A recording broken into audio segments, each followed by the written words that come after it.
6:43 on your Friday morning. Welcome back.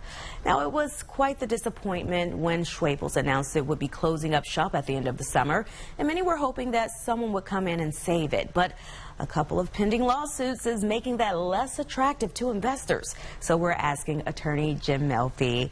He's here to talk about, are there ways to purchase a business in this position without taking on their legal woes and liabilities?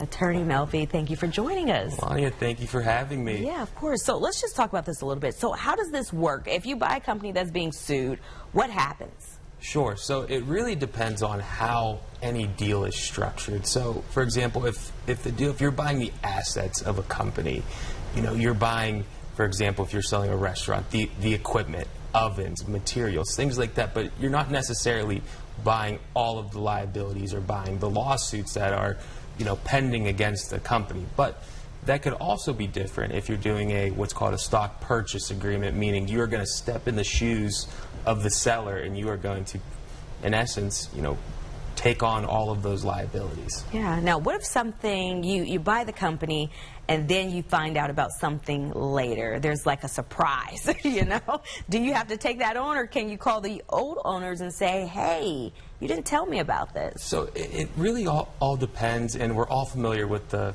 term due diligence. We have to do our due diligence. So part of that process, the seller has to typically disclose and make the buyer aware of any pending lawsuits. And if the buyer is aware of those pending lawsuits, typically they're going to defend it. But in the event those lawsuits were not disclosed and the seller was aware, then the seller has some problems. So does this make it hard for a business? I'm guessing it would make it hard for a business who have so many things going on.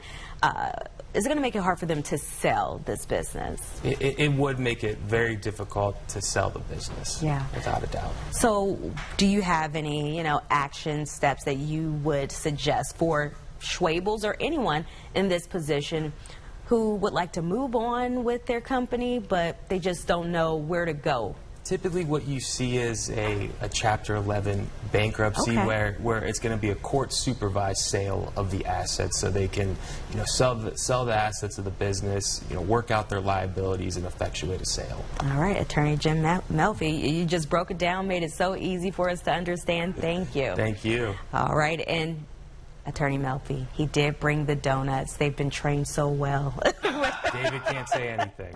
All right, thank you so much. You.